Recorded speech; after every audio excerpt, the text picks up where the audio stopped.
You're welcome to this edition of the Primetime Newscast on Equinoxe Television, live from our headquarters in Cameroon's economic capital, Douala. I am Bable Jonathan. In our top stories and this edition of the news, Cameroon's Communication Minister and Government Spokesperson René Emmanuel Sadi blames the non-governmental organization Human Rights Watch for taking sides with pro-independence fighters as far as the deepening Anglophone crisis is concerned. According to the Minister of Communication and, of course, the government of Cameroon, the non-governmental organization Human Rights is biased, notably in its last report in which it blamed the military and pro-independence fighters for the atrocities committed in the northwest and southwest regions of the country. We shall have details in this newscast, and we will also tell you what has been qualified as the lies of government as far as the infrastructures that were being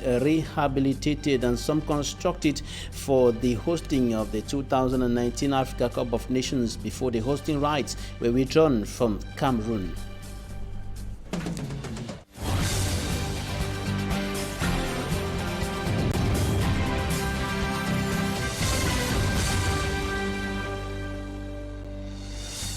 Thanks, ladies and gentlemen, for joining us on this edition of the news on your number one television channel, Equinoxe Television. The government of the Republic of Cameroon responds to Human Rights Watch, the civil society organization, which in its last report recently blamed the elements of the National Armed Forces as well as pro-independence fighters for the atrocities, the killings, destruction of properties, burning down of houses and entire villages going on in the two Anglophone regions of the Republic of Cameroon. According to the government spokesperson and Minister of Communication René Emmanuel Sadi, Human Rights Watch is biased and is taking side with the pro-independence fighters. Take a listen to this extract of the declaration of the government spokesperson René Emmanuel Sadi. In the 2019 edition of its World Report, the international NGO Human Rights Watch has again, under the title Cameroon Events of 2018, violently attacked the Cameroonian Defense and Security Forces in their fight against armed gangs of secessionists in the northwest and southwest regions. The National Defense and Security Forces are accused of exactions and other serious human rights violations directed against civilian targets.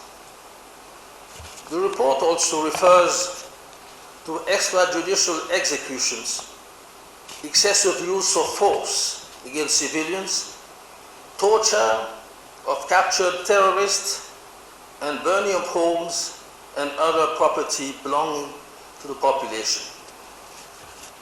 By denouncing, first of all, a systematic tendency of certain humanitarian organizations to discredit the public authorities, the Cameroonian government categorically refutes these accusations made recklessly against Republican forces engaged in a struggle for the preservation of the territorial integrity of the state and the protection of persons and property.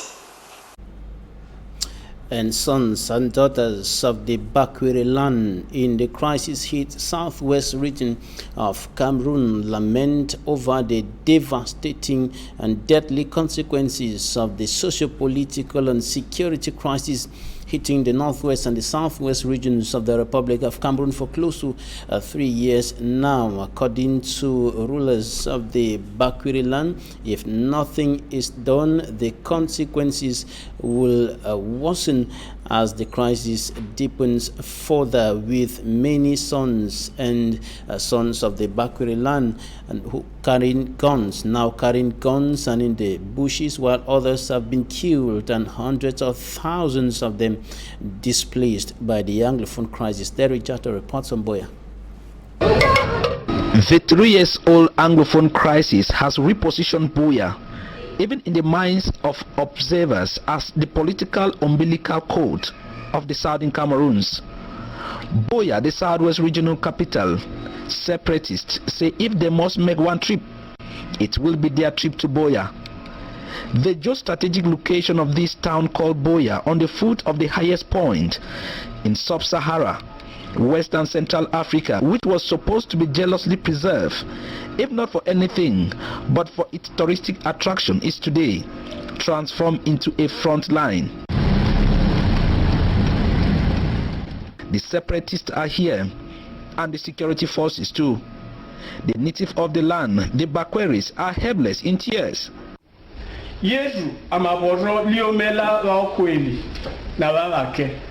Praying for God's intervention. They say their sons and daughters are on both sides.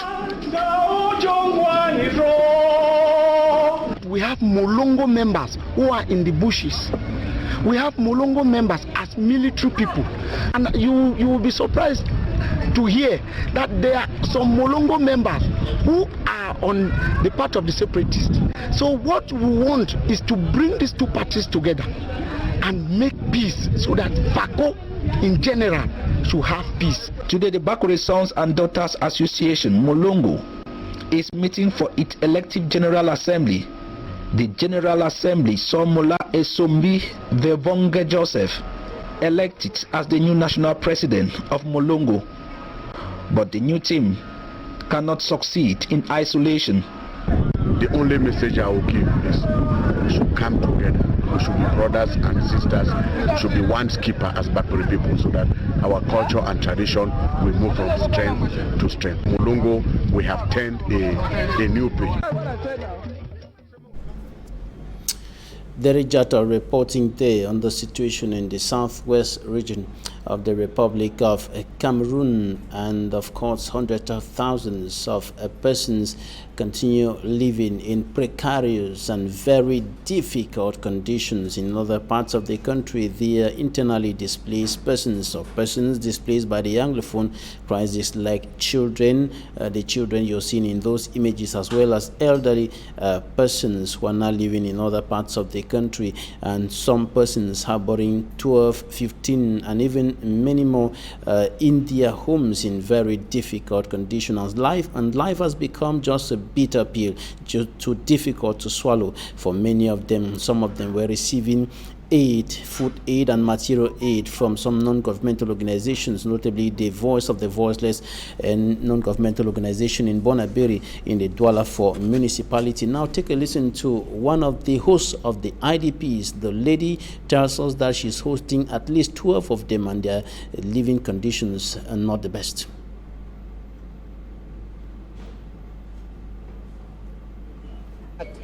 For example, in my house, I have about 12 of them. There were even more than that, but sickness came and made some of them to leave and go to other towns. But the ones that are now, there are 12. To feed them is a problem. Then to send them to school, because some are in secondary schools, some are in primary school. In fact, being with them, to feed them, the parents are not even there. When it comes to school fees, it looks but me. Even to say you buy their books, it is me. So in fact, it is a very difficult thing, and I'm just praying that God should continue to give me the strength and other people, because when two of them are having fever, that is when you really feel as if better they would have not been with you. And international organizations are equally stepping up efforts to help governments find a way out of the socio-political crisis in the northwest and southwest regions of the country. It is for this purpose that the United Nations Educational, Scientific and Cultural Organization, UNESCO, brought together over 60 journalists, civil society organization members, politicians, as well as bloggers here in the economic capital, Douala, to discuss on ways on how to step up the fight against hate speech and extreme violence or violence extremism. They are discussing these issues notably within the context of the rising socio-political and security tensions in the northwest and southwest regions of the country, as well as other parts of Cameroon and Africa at large. And they are discussing on how the opinion leaders, as well as the journalists, the civil society actors, the politicians can contribute in the fight against hate speech. Now, here's an extract of Salah Khaled. He is the UNESCO Regional Director for Central Africa. Prevention of violent extremism is a priority. It's a priority in this region in Central Africa, with all the conflicts and potential conflicts, and we see it.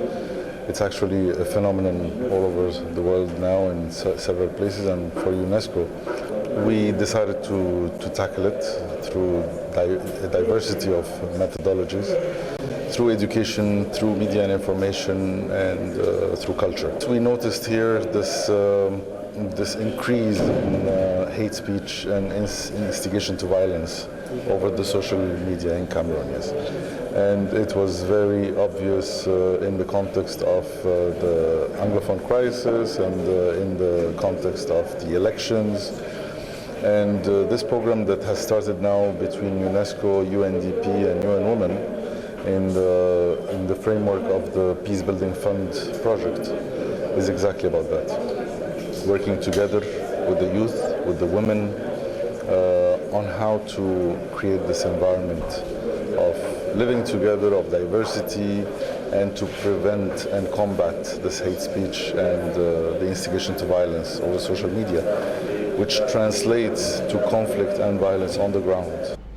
We equally spoke to some journalists from the crisis-hit northwest and southwest regions of the country, notably who are taking part in the ongoing seminar organized by UNESCO. Baka Derek from the northwest region, as well as Tarian Tabe from the southwest region, and this is what they had to say. It's becoming endemic right now.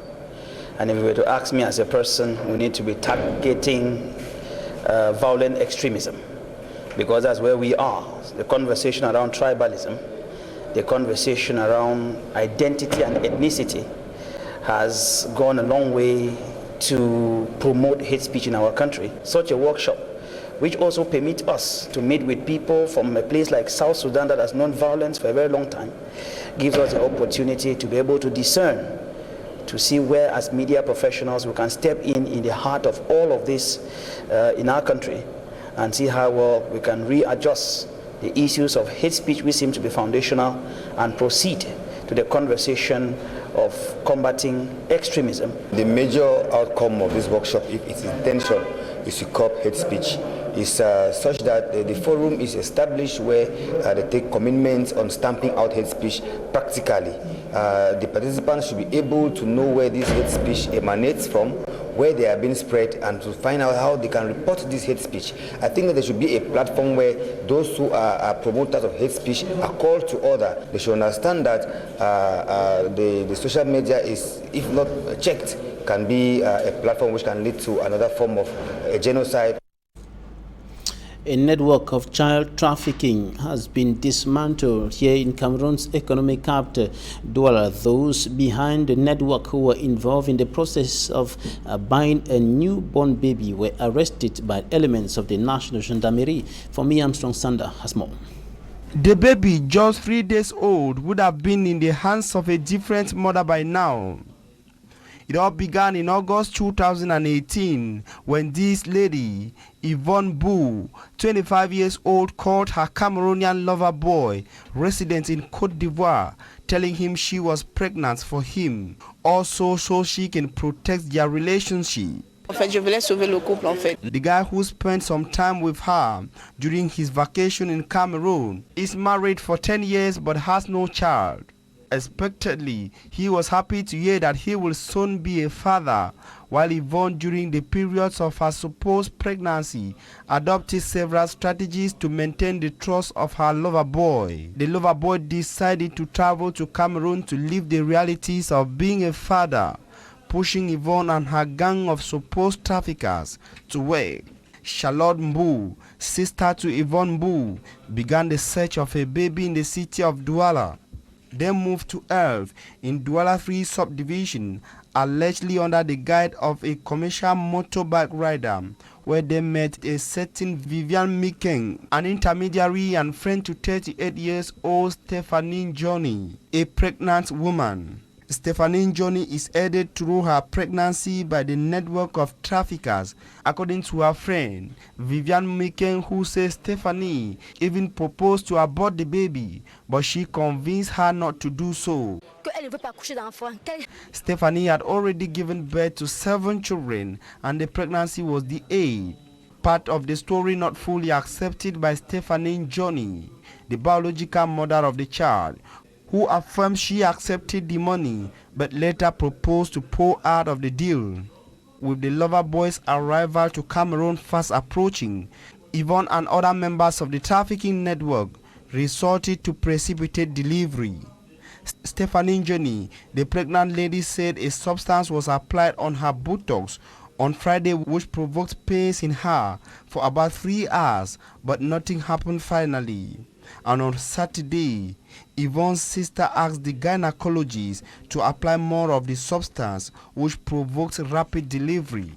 Stephanie, after her delivery, will finally be given just 200,000 francs CFE instead of 1 million as promised, in one of the inns in the city of Douala, where she was immediately taken shortly after her delivery. Feeling cheated in the business, Stephanie would later be aided by the proprietor of the inn.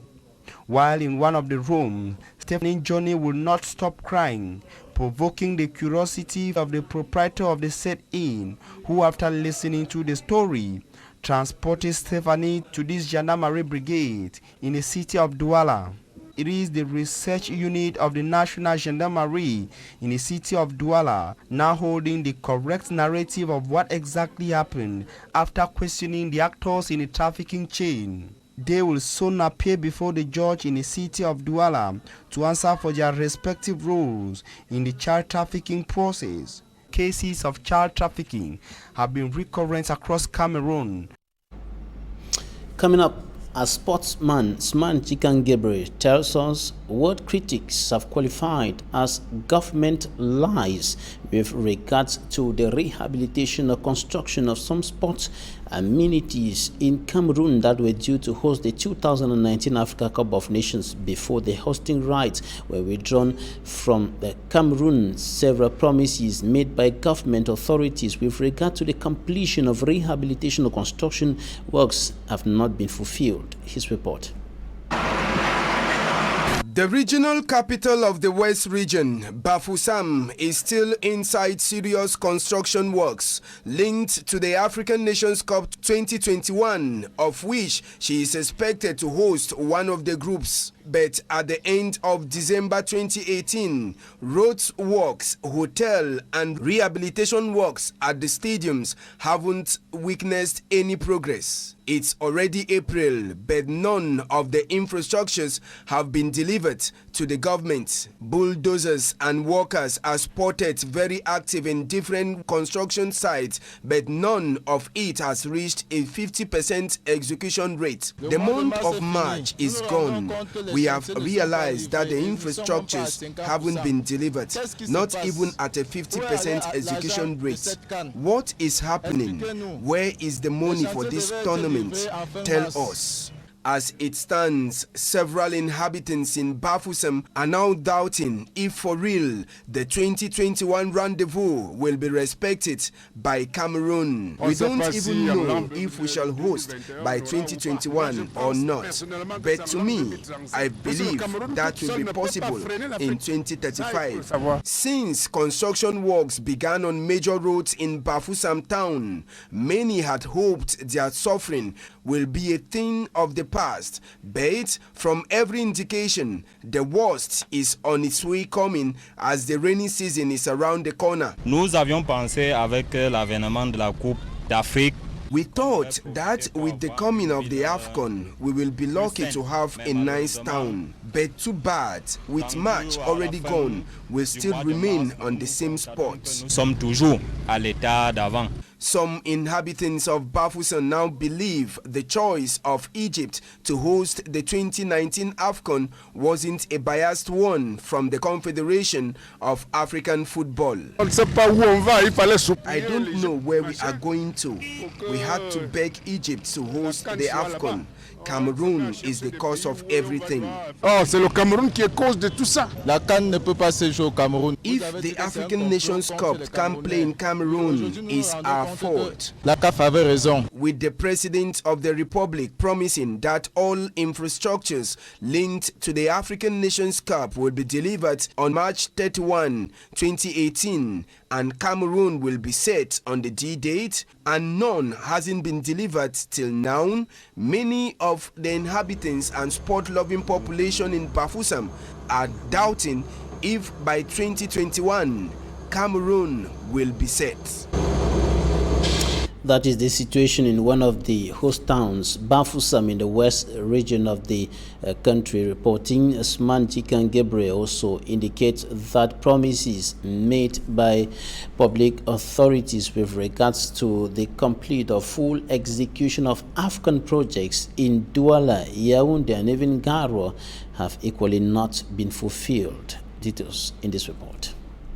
With a delay of 7 months, construction works at the Japoma Sports Complex finally resumed in February 2017, with December 2018 set as deadline date. Days before CAF's security inspection visit to Cameroon, Littoral's regional governor was at the site on October 25, 2018, and he was certain that the works will be delivered on time. They are not only going to give us this stadium, the other one and the tennis club and swimming pool, all of them are on the way. The deadline, they will respect it. The assurance was made with the explanation given by one of the contractors at the Japoma Sports Complex. Is there. Every week we are cutting 2 times. It is growing so fast because raining and sun is shining and turf is growing very well. At the end of, we are little late, at the end of October, we will finish all the steel structure.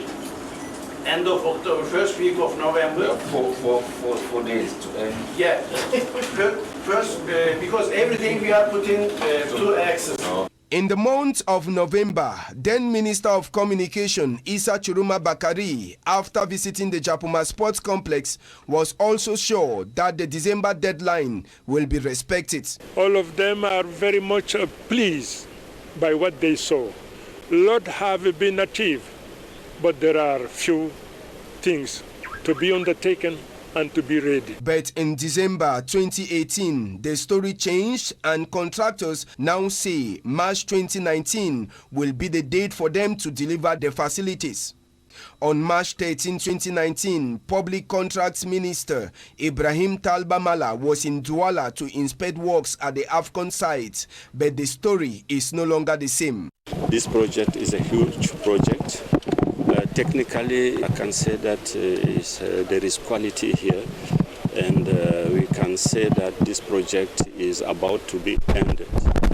We just emphasize on the delay and some details and some modification which happens after the construction of this huge complex, and this one is to be done, and I am sure that with all the partners, public and private public, they are involved to achieve this huge project.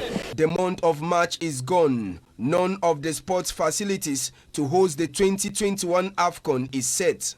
All blames have been linked to the lack of finance and also the treatment given to workers. Many Cameroonians are now hoping that 2021 would not change to another date.